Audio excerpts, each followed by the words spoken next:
Daily current affair series में आप सभी लोगों का बहुत बहुत स्वागत है। आज के इस वीडियो में हम लोग 29 अक्टूबर का करंट अफेयर्स देखेंगे। हम डेली 5 एमसीक्यू हैं करंट अफेयर्स के, वो अपने चैनल पर डालते हैं, तो आप उनको फॉलो जरूर करें। उसमें आपसे कुछ सवाल भी पूछे जाते हैं जिनका आंसर आप कमेंट बॉक्स में दे सकते हैं और जिसका आंसर मैं आपको अगले दिन देती हूँ।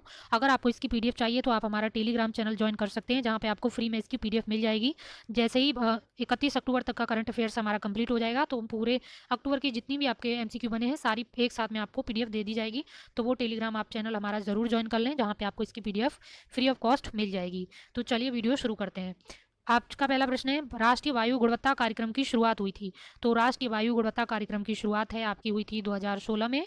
तो इसमें आपका जो सीपीईसी द्वारा ये प्रोग्राम है ये शुरू किया गया था। तो 2016 में ये शुरू हुआ था।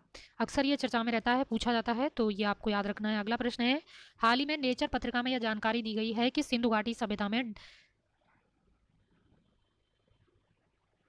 तो नेचर पत्रिका में ये जानकारी दी गई है कि सिंधु घाटी सभ्यता में डेयरी उत्पादन बड़े पैमाने पर होता था। तो इसके साक्ष्य कहाँ पर मिले हैं ये आपको बताना है। ये 2 दिन पहले की न्यूज है। नेचर पत्रिका में ये चीज़ें दी गई थी कि सिंधु घाटी सभ्यता में डेयरी उत्पाद यानी मिल्क प्रोडक्ट हैं उनका भारी मात्रा में उत्पादन होता था। तो इसके साक्ष्य कहीं पर मिले हैं वो भी वहाँ पर दिया है। तो वो कहाँ पर मिले वो आपको बताना है। तो कोटड़ा भांडली में ये आपके साक्ष्य मिले हैं और ये जगह है आपकी गुजरात में। गुजरात में ये आपकी जगह पड़ती है। और राखी गढ़ी आपका हरियाणा में है। मोहनजोदड़ो और हड़प्पा ये दोनों पाकिस्तान के पंजाब में पड़ते हैं। तो इस तरह से राइट आंसर है इसका ऑप्शन ए, कोटड़ा भांडली गुजरात में है। डेयरी उत्पादन से संबंधित जो साक्ष्य हैं वो मिले हैं और इसकी जो जानकारी है वो आपकी नेचर पत्रिका में दी गई है। और सिंधु घाटी सभ्यता के बारे में कुछ और महत्वपूर्ण तथ्य हैं कि ये भारत की पहली नगरीय सभ्यता थी। अगला प्रश्न है, भारत और मध्य एशिया वार्ता की शुरुआत हुई थी। बहुत इंपॉर्टेंट है।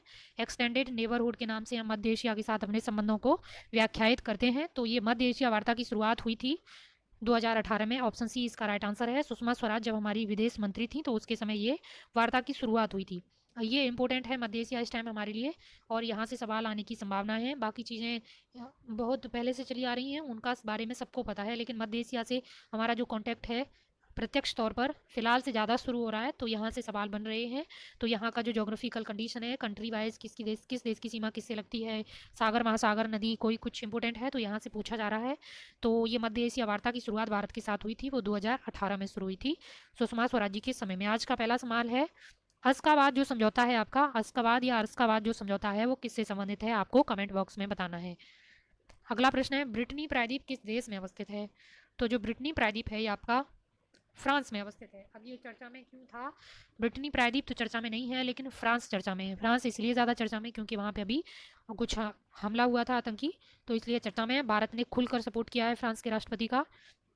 तो ये वहाँ की जो जोग्राफिकल चीज़ें पता होनी चाहिए। तो ब्रिटनी प्रायद्वीप है ये फ्रांस में है। फ्रांस के किस तरफ में है ये आपको जाके एटलस में देखना है। नॉर्थ सी की तरफ है या मेडिटेरियन सी की तरफ। तो मेडिटेरियन सी की तरफ तो नहीं है, आप देखें कहाँ पे है ये। और अगला प्रश्न देखते हैं, निम्नलिखित में से किन देशों से प्राइम मेरिडियन लाइन गुजरती है। बहुत इंपॉर्टेंट है, ये भी सवाल इसीलिए बनाया है फ्रांस की वजह से। तो फ्रांस तो होगा ही होगा, तो ऑप्शन आपको यहाँ पे एलिमिनेट करने हैं। तो पुर्तगाल आपका नहीं होगा, तो ऑप्शन ए भी इसका आपका सही नहीं होगा। बुल्गारिया भी नहीं होगा, बुल्गारिया से प्राइम मेरिडियन लाइन है ये नहीं जाती है। तो फ्रांस, ब्रिटेन और स्पेन, ऑप्शन सी इसका राइट आंसर हो जाएगा। जर्मनी ये नहीं है तो ये ऑप्शन भी आपका कट जाएगा। तो ऑप्शन सी इसका राइट आंसर हो जाएगा।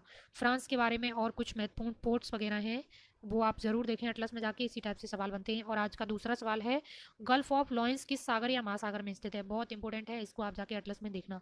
आपको यूरोप वाला जो मैप है वही उसी में आपको ढूंढना है, इतना मैं आपको बता देती हूँ और आपको कमेंट बॉक्स में बताना है। कल जो सवाल पूछा था उसका मैं आंसर आपको देती हूँ 28 वाले में। सीएसआईआर की स्थापना कब हुई थी। तो 1942 में है आपकी सीएसआईआर की स्थापना हुई थी 1942। तो ये कल का मेरा सवाल था। बाकी 30 अक्टूबर के करंट अफेयर्स में आपसे फिर मिलेंगे, तब तक के लिए धन्यवाद।